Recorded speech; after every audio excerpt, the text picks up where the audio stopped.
मैं खुद को एग्नोस्टिक समझता हूँ। ये सवाल मैं गुज़श्ता 2-3 साल से खुद से कर रहा हूँ। ये जानना मुमकिन नहीं कि किसी खालिक का वजूद है। क्या इंसानों की तख्लीक के पीछे कोई फनकार नहीं होना चाहिए? मेरा नहीं ख्याल कि ऐसा है। अगर है तो इस्लाम ही क्यों? सन 1430 साल पहले लिखी किताब में लोहे का जिक्र क्यों किया गया? उन्होंने लोहे की तख्लीक पर तहकीक की। फिर ये माकूल लगता है।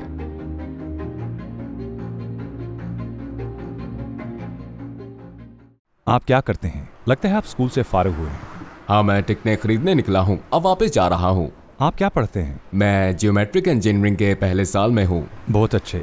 मैं पूछना चाहता हूँ, आपका अकीदा क्या है? मैं पूछने पर यही बताता हूँ कि मैं एग्नोस्टिक हूँ। और आप खुद को कब से इग्नोस्टिक कह रहे हैं? गुज़श्ता 2-3 सालों से। क्या 3 साल पहले आपको शक था कि खालिक कायनात का वजूद है या नहीं? मेरा नहीं ख्याल कि हम जान सकते हैं। इंसानों के लिए जानना मुमकिन नहीं कि खालिक का वजूद है या नहीं। आपने 3 साल पहले ये महसूस किया, फिर आपका झुकाव एग्नोस्टिकिज्म की तरफ हो गया। क्या आप मुसलमान थे? बहुत सौ की तरह पैदाइशी मुसलमान।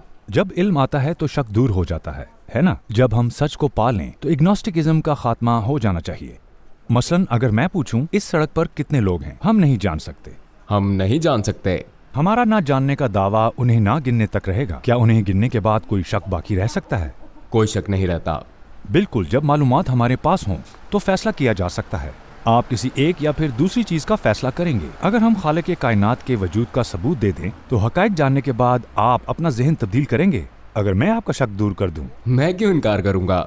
इसका कोई फायदा भी नहीं है। न्यूटन का एक उम्दा कौल है और उसे बाबाए साइंस माना जाता है। उसने कहा था, खालिक को उसकी तख्लीकात में ढूंढा जा सकता है। दौरे जदीद के बड़े आलिम दीन बदीअल ज़मान सईद नूरूसी कहते हैं, फन के एक उम्दा शाहकार की तख्लीक के लिए एक फनकार का होना जरूरी है। आइए इसी मंतक के साथ समझते हैं। मसलन इंसान में ज़ाहिरी आंख और जहन की आंख दोनों होती हैं। जहन की आंख क्या होती है? जब ज़ाहिरी आंख जहन के बगैर देखती है तो ये बिसारत इस्तेमाल करती है, लेकिन जहन की आंख ये ज़ाहिरी आंख की बिसारत को इस्तेमाल करके फैसला करती है। जैसे कि आप सूरज को देखते हैं तो आप क्या सोचते हैं, बड़ा है या छोटा? ये देखने में छोटा लगता है, लेकिन जब जहन की आंख काम शुरू करती है तो हम इल्म के जरिए जानते हैं कि ये कितना बड़ा है। इस बात का इल्म के किसी चीज और देखने वाले के दरमियान फासला बढ़ने से वो चीज छोटी नजर आने लगती है और फिर आप कहते हैं कि ये बड़ा है, लिहाजा आंख ने गलती की, लेकिन जहन की आंख ने नहीं की। मसलन क्या आपने मोनालिसा की पेंटिंग के बारे में सुना है? जी हाँ। ये बेशकीमत और इंतहाई मशहूर है ना? आप इसके मुतालिक क्या जानते हैं? इसकी मुख्तलिफ तशरीहात की जा सकती हैं। हर फर्द अपने लिहाज से इसे समझता है।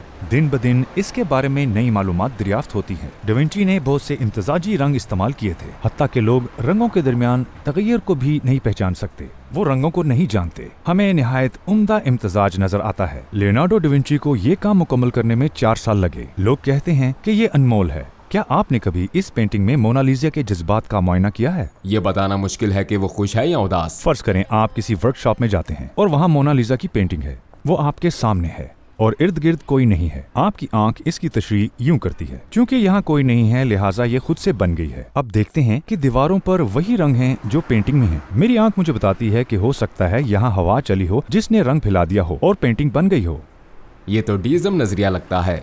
ये गैर माकूल बात होगी, है ना? लेकिन आपके जहन की आंख क्या कहती है? ये पेंटिंग किसने बनाई? बिल्कुल, अगर इतनी उम्दा नफीस पेंटिंग है, अगर इसमें एक तरतीब है तो इसके पीछे यकीनन हिकमत है और फिर इस हिकमत का हामिल यकीनन कोई शख्स भी होगा। अब मैं आपसे ये पूछना चाहता हूँ कि क्या मोनालिसा ज्यादा फनी सलाहियत रखती है या लियोनार्डो डाविंची?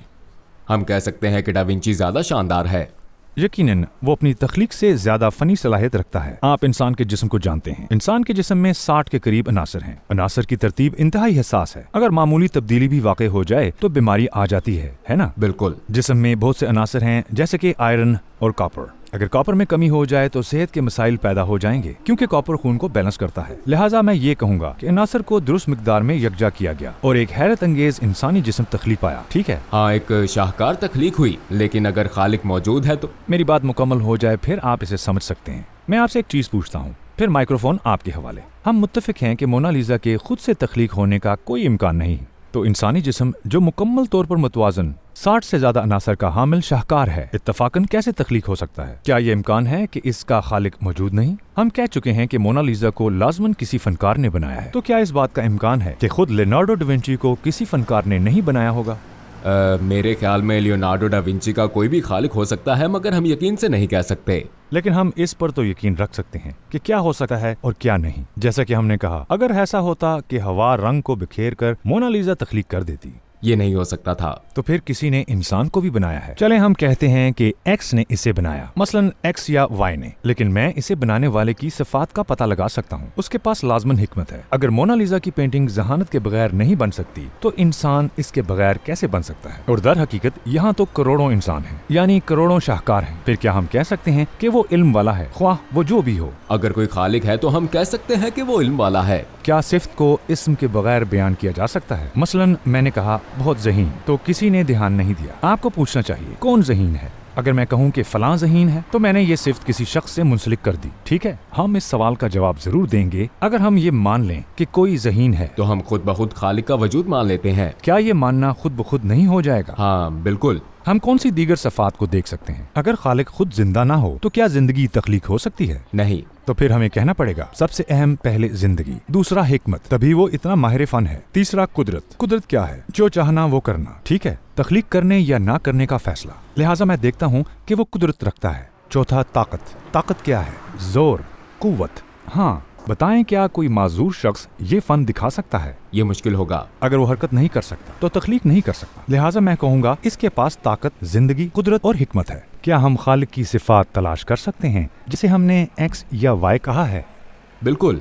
फिर हम कहेंगे कि कोई जात मौजूद है, चाहे हम इसे एक्स कहें या वाई। हम किसी जात का होना तस्लीम करते हैं। अगर कोई जात मौजूद है तो फिर इस्लाम ही क्यों? चलें इस पर बात करते हैं। एक मिसाल से समझते हैं। अगर आप किसी नुमाइश का आगाज करें तो मालूमात देने के लिए रहनुमा का होना जरूरी होगा, नायाब चीजों के बारे में, क्योंकि मंतक, हिकमत और इल्म को इसकी जरूरत होती है। यही माकूल बात है। हम कह सकते हैं कि खालिक ने एक अजीम नुमाइशगाह यानी इस कायनात का आगाज किया। सवाल पैदा होता है कि अगर आप एक छोटी सी जगह पर रहनुमा रखते हैं तो क्या ये हो सकता है कि इस अजीम नुमाइश का खालिक कोई रहनुमा ना भेजे?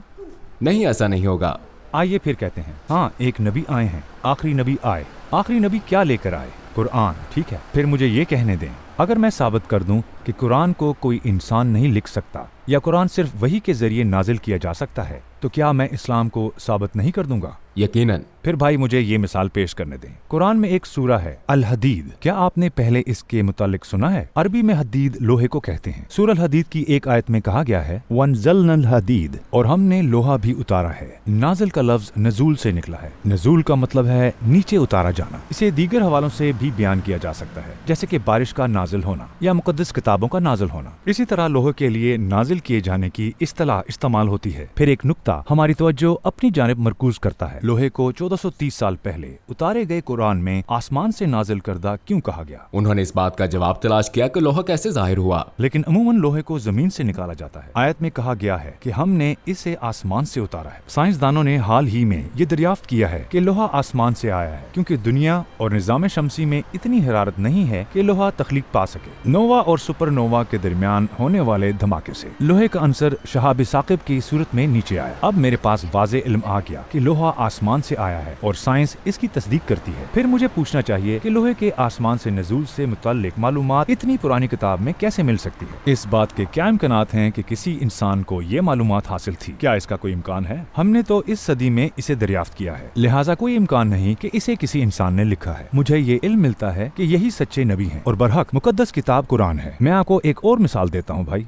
सूरह अल ज़ारियात की आयत 47। इस सूरत में एक जुमला है। अल्लाह फरमाता है वस्समाअ बनैनाहा बिअयदिन व इन्ना लमौसिऊन, और आसमान को हमने बनाया अपने हाथों से और हम इसको तौसी देने वाले हैं। आयत बहुत ही मुख्तलिफ है ना? हाँ, ये वसी हो रहा है। हाँ, लेकिन हमें ये बात कब मालूम हुई? मुझे नहीं मालूम कि कब। सन 1929 में एडविन हबल नामी एक माहिर फल्कियात ने टेलीस्कोप की मदद से पता लगाया था कि सितारे खुल रहे हैं और कायनात फैल रही है। सन 1929 तक साइंसी दुनिया तस्लीम करती थी कि कायनात ठहरी हुई है। सोचें, 1430 साल पहले जब टेलीस्कोप जैसी कोई टेक्नोलॉजी मौजूद नहीं थी, क्या ये इम्कान है कि कोई इंसान ये मालूमात पा लेता? हमने हाल में इससे दरियाफ्त किया है। हता कि 1929 तक साइंसी दुनिया को भी ये मालूम नहीं था। क्या इतना अरसा पहले कोई ये बातें जान सकता था, या फिर ये इल्म खालिक की तरफ से दिया गया था? इन मिसालों से हमें मालूम मालूम होता है कि ये इल्म खालिक की तरफ से था। हाँ, हम देख सकते हैं कि इंसान इसे नहीं लिख सकता। मैंने आपको सिर्फ 2 मिसालें दी हैं, मैं 10 और दे सकता हूँ। बहुत से सबूत इस बात का इम्कान खत्म करते हैं कि कुरान किसी इंसान की लिखी हुई किताब है, जैसे कि कायनात का फैलना और लोहे का नाजिल होना। इस किताब में शामिल ये सारी मालूमात क्या नहीं बताती कि खालिक मौजूद है जिसने इस किताब को रहनुमाई के लिए नाजिल किया। यही माकूल बात है। कोई और बात जो जहन में हो? मेरा कोई सवाल नहीं है। आप क्या सोच रहे हैं? क्या आप आएंगे? मैं आऊंगा, उम्मीद है अब छोड़कर नहीं जाऊंगा। छोड़कर जाना भी नहीं है, ऐसा मत सोचें। ये शैतान का वसवसा है। आपके तमाम सवालात के जवाब मौजूद हैं। आप क्या सोच रहे हैं? क्या आप आएंगे? अशहदु अल्ला इलाहा इल्लल्लाहु व अशहदु अन्ना मुहम्मदन अब्दुहु व रसूलुहु।